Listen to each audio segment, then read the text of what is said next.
शून्य से शिखर तक माइनस मायावती, एक सच्ची घटना के साथ प्रेरणादायक जीवन कहानी। धीमा गंभीर संगीत।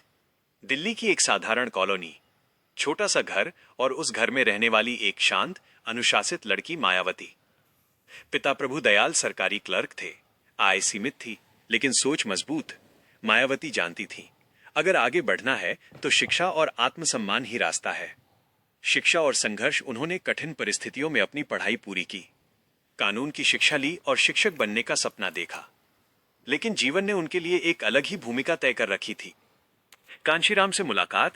जीवन का मोड़। एक दिन उनकी मुलाकात कांशीराम से हुई। कांशीराम ने मायावती की आंखों में आत्मविश्वास और नेतृत्व देखा। उन्होंने कहा, तुम सिर्फ नौकरी के लिए नहीं, इतिहास बनाने के लिए पैदा हुई हो। यहीं से मायावती ने राजनीति का कठिन रास्ता चुना। वो सच्ची घटना जिसने मायावती को पहचान दिलाई। लखनऊ गेस्ट हाउस कांड 1995। ये वो घटना है जिसने मायावती को डरने वाली नहीं, लड़ने वाली नेता के रूप में पहचान दिलाई। 1995 में लखनऊ के एक सरकारी गेस्ट हाउस में मायावती पर राजनीतिक हमला हुआ। वो अकेली थीं। चारों ओर विरोध, अपमान और डर का माहौल था। लेकिन उस कठिन क्षण में भी मायावती टूटी नहीं। कहा जाता है कि उन्होंने वहीं खड़े होकर कहा, मैं झुकने नहीं आई हूं, मैं इतिहास बदलने आई हूं। उस घटना के बाद पूरा देश उनका नाम जानने लगा। लोगों ने देखा, ये महिला डरती नहीं, ये महिला हार मानती नहीं।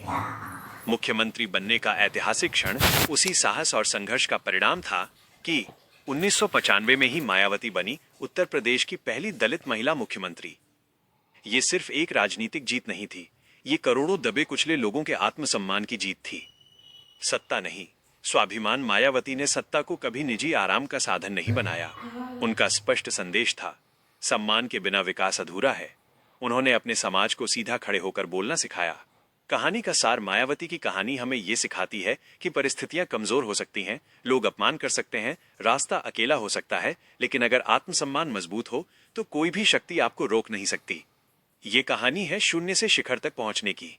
यदि आपको मायावती जी की ये प्रेरणादायक जीवन कहानी अच्छी लगी हो तो ऐसी ही सच्ची और मोटिवेशनल कहानियों के लिए हमारे चैनल को लाइक करें, सब्सक्राइब करें और अपना सहयोग अवश्य दें। धन्यवाद। प्रेरणादायक पंक्ति। जो अपमान को सहकर भी अपने आत्मसम्मान पर खड़ा रहता है, वही इतिहास रचता है।